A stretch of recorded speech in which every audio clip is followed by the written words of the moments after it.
Chapter 5 દીકરી. દીકરી ગઝલના રચયિતા અશોક ચાવડા બેદિલ, જેમનો જન્મ 23 ઓગસ્ટ 1978ના રોજ સુરેન્દ્રનગર જિલ્લાનું મંડાસર ગામમાં થયો. તેમણે પગલા તળાવમાં, પગરવ તળાવમાં જેવી ગઝલો લખી છે.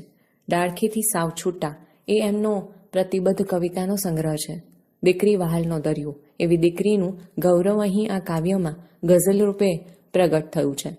દીકરીના વ્યક્તિત્વની મહત્તા અને માતા પિતાના મનોભાવોને ગઝલમાં સુંદર વાચા આપવામાં આવી છે.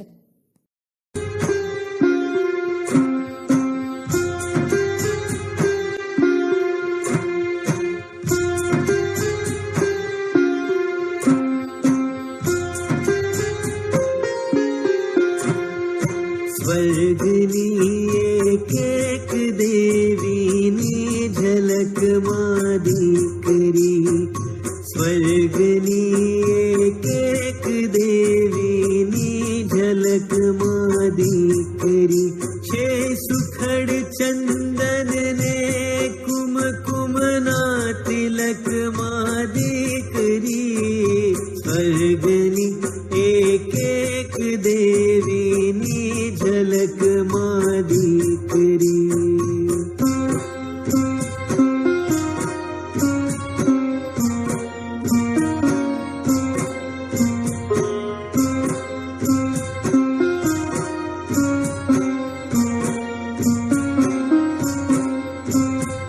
સ્નેહનું ઝરણું ફૂટે એનું જ આ પરિણામ છે. સ્નેહનું ઝરણું ફૂટે એનું જ આ પરિણામ છે.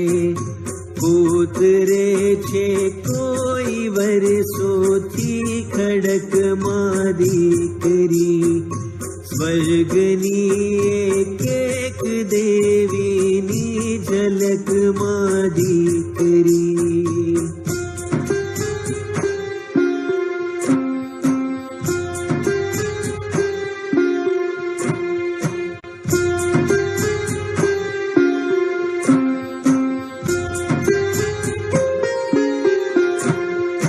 લાજ મર્યાદા શરમ ગૌરી વ્રતોની હારમાં, લાજ મર્યાદા શરમ ગૌરી વ્રતોની હારમાં.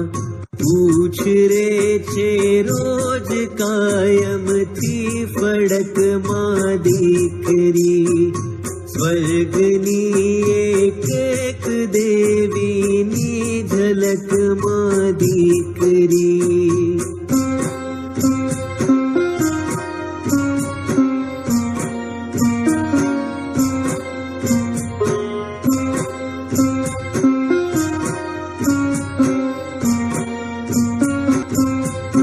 જે શિરે હું હાથ ફેરવતો હવે એ હાથ દે, જે શિરે હું હાથ ફેરવતો હવે એ હાથ દે.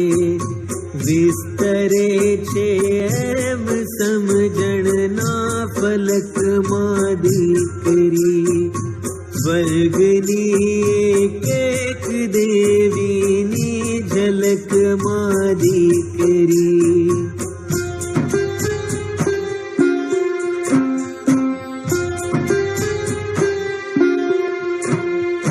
દૂર શરણાઈ સગા સંબંધીઓની ભીડમાં, દૂર શરણાઈ સગા સંબંધીઓની ભીડમાં. રોજ ભીની થાય છે ભીની પલકમાં દીકરી, સ્વર્ગની એક દેવીની ઝલકમાં દીકરી. સમજૂતી. પહેલી પંક્તિ. સ્વર્ગની એક દેવીની ઝલકમાં દીકરી છે. સુખડ ચંદનને કુમકુમના તિલકમાં દીકરી. દેવલોકની એક દેવીમાં પિતાને દીકરીની ઝલક દેખાય છે. દીકરી એ સુખડ ચંદનની સુગંધ અને કુમકુમના તિલકનું સૌંદર્ય છે.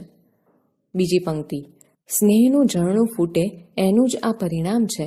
કોતરે છે કોઈ વર્ષોથી ખડકમાં દીકરી, જે સ્નેહનું ઝરણું ફૂટે એનું જ આ ફળ છે, કારણ કે કોઈ વર્ષોથી ખડકમાંથી દીકરીના શિલ્પને કોતરે છે. ત્રીજી પંક્તિ. લાજ મર્યાદા શરમ ગૌરી વ્રતોની હારમાં ઉછરે છે રોજ કાયમથી ફડકમાં દીકરી. લાજ મર્યાદા શરમ ગૌરી પૂજા જેવી પરંપરાગત હારમાળામાં દીકરી હંમેશા બીકમાં ઉછળતી રહે છે. ચોથી પંક્તિ. જે શિરે હું હાથ ફેરવતો હવે એ હાથ દે, વિસ્તરે છે એમ સમજણના ફલકમાં દીકરી. હંમેશા જેના માથે હું હાથ ફેરવીને વહાલ કરતો, આશીષ દેતો, આજે એ મને સહારો આપે છે. દીકરીની આ સમજદારી સ્વર્ગ સુધી વિસ્તરી છે. પાંચમી પંક્તિ. સૂર શરણાઈ સગા સંબંધીઓની ભીડમાં રોજ ભીની થાય છે ભીની પલકમાં દીકરી. શરણાઈના સૂર જ્યારે સંભળાય છે ત્યારે સગા સંબંધીઓની ભીડમાં દીકરીની યાદ આવતા જ રોજ આંખો ભીની થઈ જાય છે અને ભીની પાંપણના પલકારામાં દીકરી જ પ્રત્યક્ષ દેખાય છે.